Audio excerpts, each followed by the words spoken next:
ஒரு கவுன்சிலர் கிட்ட போனா நம்மளோட ப்ராப்ளம்க்கு இம்மீடியட்டா சொல்யூஷன்ஸ் கொடுத்துருவாங்கன்னு நிறைய பேர் தப்பா புரிஞ்சிருக்காங்க.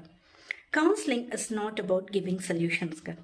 It is about helping you understand and process the situation better, to help you rediscover yourself. உங்களோட ஃபுல்லஸ்ட் பொட்டென்ஷியலை டேப் பண்ணி நீங்களே உங்களோட ப்ராப்ளம்ஸ்க்கு சொல்யூஷன்ஸ் கண்டுபிடிக்கிறதுக்காக ஹெல்ப் பண்ணுறது தான் கவுன்சிலிங். ஒரு ப்ராப்ளம்குள்ளே மாட்டிகிட்டு இருக்கப்ப நம்மளோட மைண்ட் க்ளவுடடாக இருக்கும். கிளியராக திங்க் பண்ண முடியாது. ஆப்ஷன்ஸ் எல்லாம் பிளர்ட் ஆகிடும்.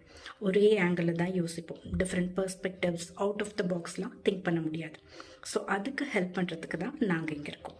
சம்டைம்ஸ் அது ஒரே செஷன்லேயே நடந்துடலாம், depending on the severity of the issue. Sometimes நிறைய செஷன் தேவைப்படலாம். எனக்கு நிறைய பேர் டெக்ஸ்ட்டில் அவங்களோட ப்ராப்ளம் அனுப்பிச்சிட்டு இதுக்கு ஒரு சொல்யூஷன் சொல்லுங்கள் அப்படின்னு கேட்குறாங்க. அந்த ப்ராப்ளமோட ஃபுல் கான்டெக்ஸ்ட்டும் தெரியாமல், அவங்கள பற்றியும் எதுவும் முழுசாக தெரியாமல் இமீடியட்டாக ஹெல்ப் பண்ண முடியாது. இப்போது ஒரு ஜென்ரல் ப்ராப்ளமேட்டிக் சுச்சுவேஷன் இருக்குன்னா அதை எப்படி ஹேண்டில் பண்ணுறது அப்படிங்கிற அந்த டிப்ஸு, ஸ்ட்ராட்டஜிஸ்லாம் இந்த மாதிரி இன்ஃபர்மேஷனல் வீடியோஸ்லேயே நம்ம சொல்லிடுறோம். அதெல்லாம் ஒர்க் ஆகலை அப்படிங்கிறப்ப தான் ஒரு கவுன்சிலரோட அந்த ஒரு ப்ரொஃபஷனல் ஹெல்ப் தேவைப்படுது.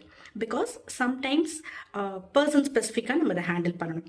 அவங்க எப்படி அவங்களோட relationships, thought patterns, life style இதெல்லாம் எப்படி இருக்குது அப்படின்னு புரிஞ்சாதான் நம்மளால் அவங்களுக்கு ஹெல்ப்பே பண்ண முடியும். சம்டைம்ஸ் தெரப்பி கூட தேவைப்படலாம், சிபிடி, ஆர்டிபிடி அந்த மாதிரி. அதுக்கெல்லாம் கொஞ்சம் டைமும் எடுக்கும். So counselling is not about giving advice அப்படிங்கிறத புரிஞ்சுக்கிட்டாலே, இட் டேக்ஸ் சம் டைம் அப்படிங்கிறத அண்டர்ஸ்டாண்ட் பண்ணிக்கிட்டாலே we can help you better.